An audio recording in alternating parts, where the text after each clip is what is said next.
So the Lord was always having to listen to Jerusalem, because Jerusalem was always going away from God, and then they would reap the repercussions of what they had decided to do, and then they cried out again, oh Lord. But our God is so gracious, as the song says, he heard Jerusalem, and he will hear all whose hearts turn toward him.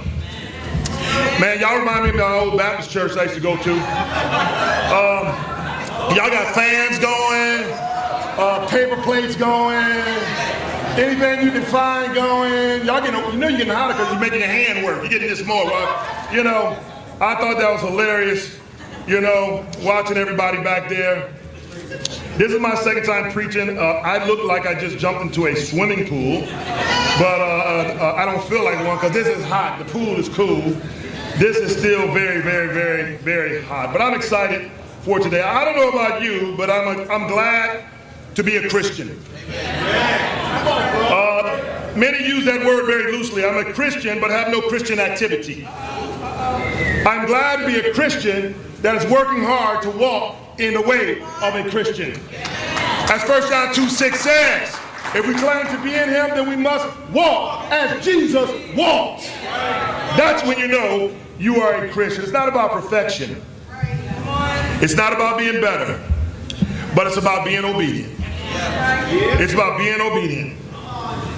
Today, I want to talk to you about the topic of revival. Revival. It's such a needed topic, I believe, for the churches around the kingdom. And now there are some 91 churches, soon to be 93 official churches, with Ohio and Wisconsin in 36 nations around the world. I am so glad to be a part of a movement that is actually moving. But at times, with all of the work, with all of the many things we have to do, people get a little tired. Maybe some things we're tired because we've made poor decisions. Maybe we're tired for various reasons. But I believe the time is now, right here in this sweltering heat, to turn the heat up. It's time to turn the heat up on this place, on this city. It is time for us to get revived and turn the heat up on this city. If your physical body is fired up, but your spirit ain't, there's a problem in the house today. How's your spirit doing? Is that bad boy sweating? Does that bad boy need a little cooling off? How is your spirit feeling this morning? Are you just hot physically? See, everybody look religious, but are you hot on the inside? Are you hot on the inside this morning for the Lord? Help me understand where you're at. I believe we need a revival. I see some hot bodies and some dead eyes. I'm saying that we need a revival this morning in this church that will take over this city. That's what the day is about. Are you with me this morning? Are you too cold? Last Sunday was an incredible time to me. It was awesome. Now, well, unfortunately, many missed because they're not hot. All right? They need revival. The service we took part in, we had a great worship service inside of here. It was awesome. It wasn't very long. You know, it was about an hour or so long. It was pretty cool in one sense. I'm going to be about 3 hours today. But anyway, just kidding. Just kidding.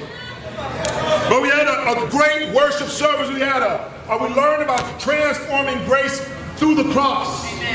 And we learned some things about what that really means. That the cross doesn't mean we just accept salvation, but that we walk in it. And we saw the example of what happens when you don't walk in it through Peter. The Bible said that Jesus told Peter, the devil has demanded to sift you like wheat. And says, but when you have turned, strengthen your brothers. In other words, Jesus knew he was going to fail, but he also knew he would get back up. Transformation being made new. And it's exactly what happened. Peter gets with the Lord and he says, hey Lord, I will go to prison for you, I will die for you. And Jesus cut him off and said, oh, hold up. Before that rooster crows, you're going to deny me. You're going to deny me. And so later down the road here we find Peter, the Bible says, following Jesus at a what? Anybody remember? A distance. A distance. And in that distance, he's out in the courtyard. He has surrounded himself with the world. And now he's being identified as one of those of Jesus. And 3 different times, he said, I don't know that man. The last one he cursed. He said, curse me if I don't know that man. Woo, woo, go, go. I can't make the noise, but...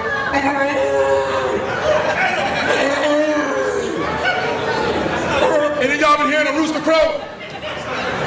That's when y'all heard a rooster crow. Yeah. Now, some of y'all been hearing your own personal rooster. You need a revival. You need a revival this morning. Last night, all around the grounds, there was people having Bible studies, having times together. There was young men kicking soccer balls around.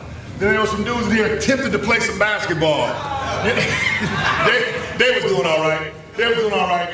And we saw a great baptism. My brother Marlon got baptized. Yeah! It was a phenomenal day. And then we had a marriage proposal. And that boy Ola took so long. He got so many words. I thought he was about to get into part 2 of my sermon. I'm like, would you just ask the girl to marry you, man? She over there crying. She know it's coming. Just get on your knee and ask the girl to marry you, please. They go around the text. She was like, yeah. But then she was like, yeah. But it was a great time. But it was so much fun. As I looked around, it made me see our need for revival, because that's not how we've been consistently. That's not how we've been. And we need to get a fire and a zeal for God. See, instead of desiring things of God, desire His Spirit. Desire His fire to burn brightly in your heart. Desire God to be in your life. Desire these things. What is the definition of revival? Well, you kind of think of it. If someone faints, what we tend to do is give them water now. I try to hand out some waters to you before you fainted. Hopefully you got some. If you need a water, raise your hand and one of the usher folks will try to help you on out and get you some water. Don't faint. Especially you big dudes, because you're on your own. You're on your own. It ain't gonna happen. But revival, if someone faints, we give them water. Sometimes it might be a little more serious. They have to be resuscitated. But we bring them back, meaning we revive them. You know, it's like some athletes and some celebrities of different sorts, they have a career that kind of goes down in the tank, and somehow, you know, they revive and they come back and they're bigger than life than they ever were before, and it's pretty cool to see. A revival is simply a new life. And it comes from a spirituality that was on decline, but now has been revived to be zealous for God once more. So it's a new life. Some of us in the room today, it ain't because it's just hot, because it is hot. It is hot. It's very hot. No, it's hot. You know, the doors open ain't helping. I hear like a machine called an air conditioner or fan or something, it ain't helping. Y'all know ain't none of y'all little fans, paper plates, or nothing working, okay? You know, and probably the little water we're giving out ain't gonna help much either. It's hot. But some of us, and hear me, need to say, revive us again, oh Lord. You remember a time when you loved the Lord a lot more than you do now. Many of you don't feel in love anymore with God. Today I want, as I'm going to talk about for the next several weeks, this topic of revival and transformation, I want us to learn how to recognize, to address the root problem that leads to spiritual decline. In order that we as disciples may truly experience true revival, which is the transformation of your spiritual life and it may come at any time or at different times. But many of you know what I'm talking about in a much more personal way. Psalms 85, please.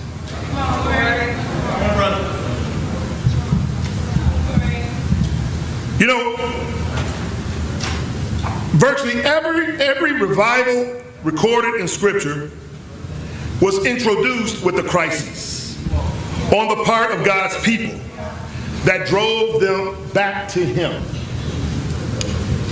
Many of you may be experiencing overwhelming circumstances even at the moment. And while the devil will tell you God ain't there, God is allowing you to be driven back to Him. He's allowing you to be driven back to Him. Some of us need to come on home. Some of us need to come on home. Psalms 85. You, Lord, showed favor to your land and restored the fortunes of Jacob. You forgave the iniquity of your people and covered all their sins. You set aside all your wrath and turned from your fierce anger. Restore us again, God, our Savior, and put away your displeasure toward us. Will you be angry with us forever? Will you prolong your anger through all generations? Will you not revive us again that your people may rejoice in you? Show us your unfailing love, Lord, and grant us your salvation. I will listen to what God the Lord says. He promises peace to His people, His faithful servants, but let them not turn to folly. Surely His salvation is near those who fear Him, that His glory may dwell in our land. Love and faithfulness meet together. Righteousness and peace kiss each other. Faithfulness springs forth from the earth, and righteousness look down from the heaven. The Lord will indeed give what is good, and our land will yield its harvest. Righteousness goes before Him and prepares the way for His. Point number one. Revival. To be told, revival. It assumes a spiritual decline. So right away when I say we need a revival, you got to say, whoa, wait a minute. That means we've been on a spiritual decline. Let me give you some signs. A church should be abundantly fruitful. A church should be abundantly serving toward one another and the communities in which we exist. There are many signs that tell you if you're on a spiritual decline. You struggle with times with God in the morning or at any point of the day. Some of us ain't getting with it. We don't trust Him. We trusted Him when things were good, when we had it our way, we made extra dollars, everything and everybody was healthy. But because a little adversity has come our way, we no longer trust Him. We question Him. We doubt Him. You're on a spiritual decline. Come on, preach that thing. Come on, bro. Yeah. Now, apostasy, meaning to step away from the doctrine of God. Step away, to pull yourself out. A decline, meaning you were on a high, but now you're not even there, you're dropping. In either case, it's spiritual destruction. A revival assumes spiritual decline. A spiritual decline necessitates that you be revived. You know, we're in the church, we look on outside in the secular situations, and we go and we'll say something like, the divorce rate amongst the world is becoming the same as the churches. And that's true. Now, in our churches, we don't really have a bunch of divorces, or I don't know of anything happening like that at this point, maybe one or so. So it's not the norm in our church. But let me tell you something. We could say, in that same tone, the morality rate has become the same in the world. The impurity, the drunkenness, the greed. Are we different? We should be. We need a revival again. We need a revival. We're to be different than the world. There's too much abuse, spiritually, emotionally, even within the church. Too many of us are displaying a spirit of lifelessness and decline. There's an obvious need, as the Psalm says in 85, that we return to the Lord. Now, some of us are content with treating symptoms. Treating symptoms. You know, y'all know I've been having this problem with this knee. And it's tough to deal with. It's tough to deal with, not just physically, but emotionally. You know, while the young men were playing basketball last Sunday, I really wanted to play. That's an emotional issue for me. I love basketball. I love being able to run around. And I couldn't. And I knew I could kill all of them anyway.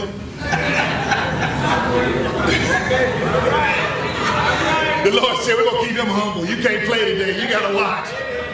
Because I talk too much when I'm playing. You know, he said, you just watch. Shut up. It wasn't no fun, though. But what have I been doing? I'm scheduled for surgery in late August to repair. But what have I been doing? Popping painkillers. Now, not narcotic ones. I don't take those. I did that. When was the last time? That 5-6 years ago? It was about 5-6 years ago. I took a pain pill and Pat Pound saw me. You know? He said, what's wrong with you, boy? Yeah, we threw those in the garbage can that night. All right, I think Pat threw them in the I was like, can you leave me one? But I've been popping like Advil in the league. I think I sucked down 2, 3, 4, 5, 6, 8, 9, 10, 12, 15 bottles or so. I mean, I'm kidding. I'm just trying to make a point.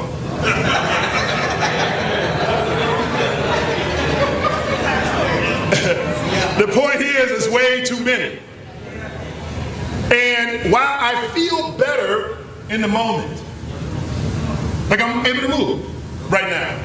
Later today, I'm being in pain again, but I popped the pill, and all it did was cover the symptom of this knee needs to be repaired, or i.e. revived. Now, some of us want to pop the painkiller with a sermon, pop a painkiller of music, pop a painkiller of fellowship, pop a painkiller of this and that, yet we're not dealing with the root issue of why we're not fired up on God. You need a revival again. You need revival. Your spiritual life needs surgery. And while I have to wait till August for the physical deal, some of you don't have time to wait on your spiritual revival. And you don't have to. When we're revitalized, we want to serve the Lord. I appreciate how we act amongst ourselves, but I'm curious to know how we act in the world. I'm curious. Now, most of you, if I saw you in a crowd, if I saw you out there, I would know who you are because I see you in here. But let's say for a moment I never met you before, and then I saw you in the crowd, would I know you a Christian? Would I know? Could I expect you to come and talk to me? You need a revival. See, a revival, one that is revitalized, wants to serve the Lord. They want to. They can't help it. They're on fire. Don't you ever think because you're just calm or cool and collected that you're on fire for God. God saved you for a reason, and that is to save others and to take care of each other. We need a revival. We got to start thinking and relating better as Christians. There's a difference between starting another church program, another activity in the church, or trying to change this or that. There's a difference in that and true revival. True revival. So point 2 is this. Revival is the transformation of the spiritual life of God's people. It's the transformation of your spiritual life. That's what I'm after today. I want all of you today to make a decision to be transformed spiritually on high with God. I don't care if I've never met you before. You're in this room because God made that happen or allowed that to happen. So you hearing these words, they're meant for you exactly. Those of you that are members of this church, you've heard these words, but these words are meant at a different level this morning. Come on, bro. It's time for the church to be revived. It's time to stop playing church and be God's people. I was in a group of Christians and I asked for some good news. No hand went up. I said, how can we be a group of Christians and not have good news? There's no victory in your life. There's no power in your life. God's not present in your life in any way, shape, or form. Come on, bro. Oh, that's a spiritual decline right there.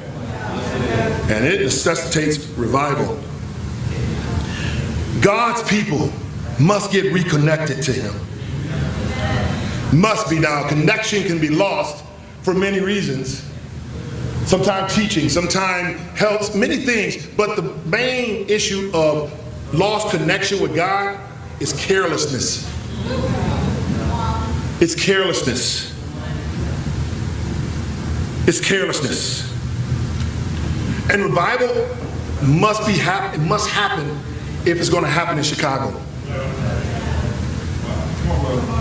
Carelessness. I've been careless with your spirit. Are you at a distance right now? Careless. Peter knew what was up.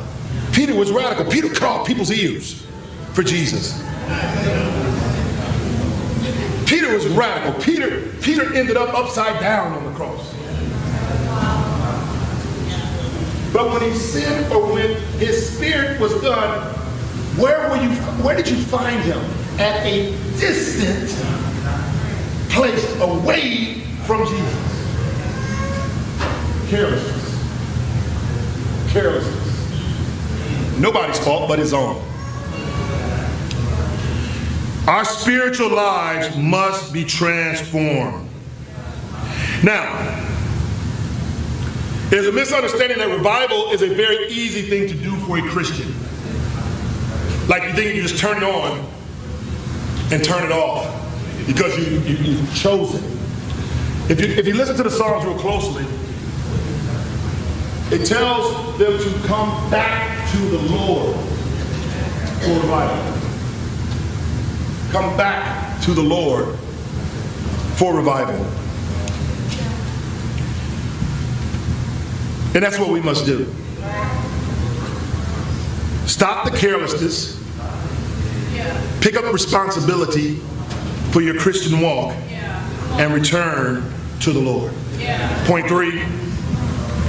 Revival is not merely transformation on the outside, but it's more of an external change inside that's required.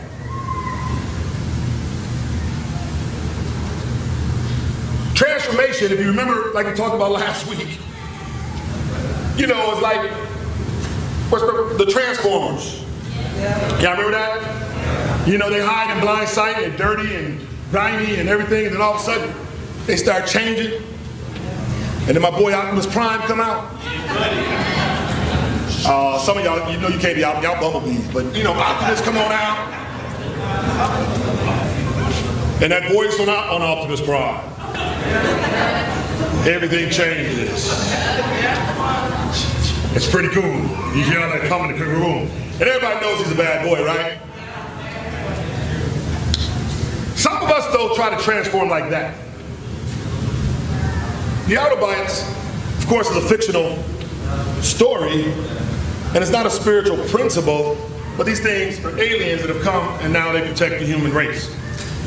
Transformation for the Christian is about the spirituality of that Christian and the destination of where that Christian is going. So for us, externally, it's not enough. It's not enough to just change on the outside. It's not enough to put yourself together enough, come up in here looking all fly and everything, or wherever it is you go, and then smile, and you think that's being fired up. Oh yeah, you know we look the part. You know what we do, right? You know we get our nails done, we get our nails did, our toes done did, right? We get some color contact lenses on. Then we go buy some hair, you know. We get a long braid to sit down here, and, you know. We used to call out HIV, other people, hair I bought, and OPH, you know. Other people hair, you know that stuff, right?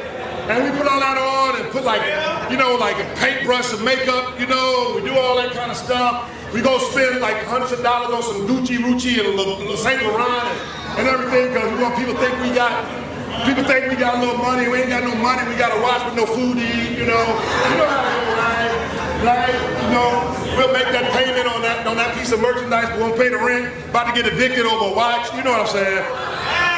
Y'all know what I'm talking about, right? Ain't got no future life, but looking like you're $1 million. Wow. That's that Autobot kind of transformation that is on the outside. It's like those TV shows, makeovers. You can change anything you want, but it don't mean you changed. You see it in our government, shifting of government powers, but low in character. See, a makeover is concerned with the outside. More than just religious activity is required. 99% of the time, if I ask one of the other young ministers, y'all ain't catch that right, the other young ones, ain't it? But if I ask one of the other young ministers to preach, it's because I just want to give them an opportunity, and maybe they've earned that opportunity, and we put them up here and let them preach. But that 1% of the time that I do that is because inside of me is not fit to preach. And so I'm not going to come before you and preach. Now I can put on the same suit. I love my suits. I love my clothes. I ain't come look. I make a decision how I'm going to come in here. You have never seen me be but one way inside this room. How many of you know I've felt 100 different ways before in this room? Transformation is not merely outside, but it deals with more on the inside of you and the reasons why you do what you do. Of why you do what you do. Revival is not merely externally outside, but you must change how you think inside. Romans 12. You see, rituals and routines will often overshadow the reason behind what we do on a regular basis. In Romans 12:1 and 2, therefore I urge you, brothers and sisters, in view of God's mercy, to offer your bodies as living sacrifice. Now check this out. I urge you, first of all, because of God's mercy. So in other words, we live out of gratitude. When you lose gratitude, you lose your joy. How can you say make yourself a sacrifice? Come on now. Unless you're remembering the grace that was given upon you. Y'all follow me right here? You know, the Christian duty, the Christian work gets you down. You've lost gratitude for your salvation. You need to go sit under a tree, find you a lake, find you some spot, and reflect on what God has done for you in your life. But he goes on, he says, to be holy and pleasing to God. This is your true and proper worship. And then he gets into the crux of things. Do not conform to the pattern of this world, but be transformed. There's that word. Transformed, restored, revived, but be transformed by what? The renewing of your mind. The mind is where? Inside. Remember I said we got to think and relate to things differently. He says, then you will be able to test and approve what God's will is. Someone's confused, but it won't be until you submit. You will never understand God's will in your life while you live outside of God. Hello. And to find his will, it says, is good and pleasing and it's perfect. So it's more than external. We must deal with the inside. Number 4, to have true revival, And this is going to be hard for some of you. To have true revival, you must deal with God's demand for righteousness. Okay, come on now. I want to be fired up, but I want to live in sin. God is not going to restore you and give you fire while you head to the fire. Come on, Cory. You can't fake God out. You can fake me, I'm stupid. I don't know why they gave me any kind of degrees or anything like that, because, you know, that stuff will get you more trouble than all the other stuff. I just want to be a dumb Christian. The Bible said they were unschooled and ordinary. I don't need all that fancy stuff to tell me I'm dumb. I'm just going to stay that way so that I can be right with God. Amen?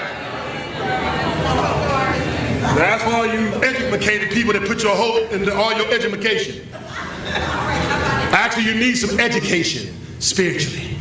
Come on, Cory. Come on, bro. Hello.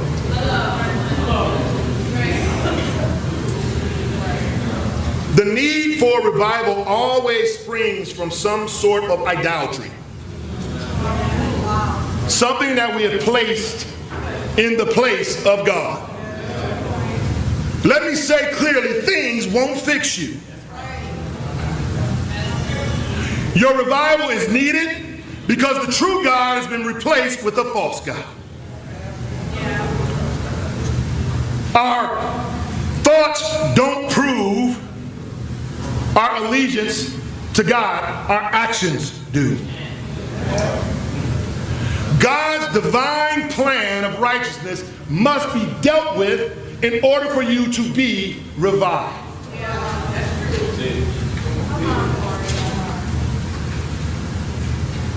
I want God's blessing, but I don't want his righteousness. That takes a lot. That's going to require sacrifice. That's going to require that I think differently and that I act differently. I am one of those that don't like everything that's in the Bible. It might shock you. The one thing I don't like is that turn the other cheek thing. Okay, I wish I could tell you if one of you came up here and swung on me, I wouldn't swing back, but I just can't tell you that. I just can't tell you that. Now I'm working on it. You can test it.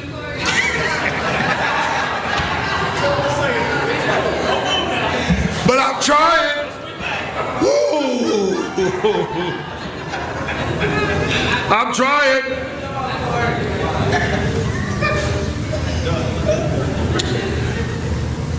Often we think that God's wrath is upon us.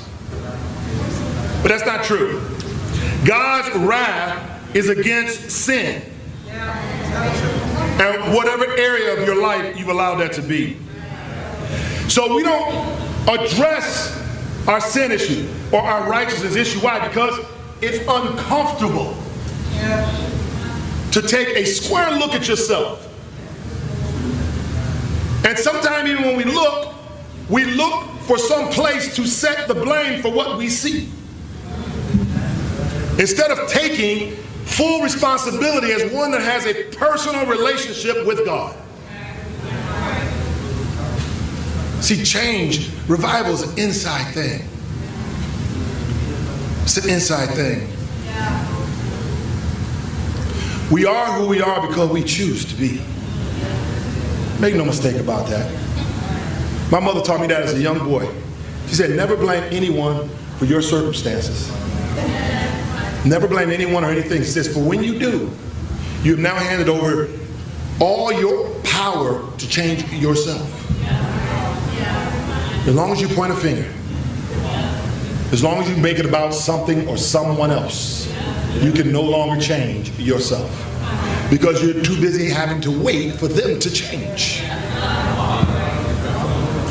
You got an issue, nothing's going to change it but you from the inside out. You can't change geography. I appreciate Mr. Teams, and that's very fire and spiritual to do, but if you got an issue going out there now, you're going to have an issue when you get there. It don't matter. It don't matter. New job, new relationship, let me cut him loose. Let me cut her loose. I got a text today about a dude saying, hey, you know what? I think I want to get divorced from my wife. I'm not happy with her anymore. With her?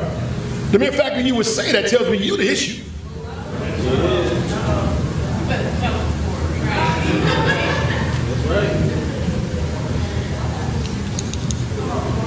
True revival must deal with God's righteousness. Where you at this morning? You can leave here revived if you make a decision to repent. There it is.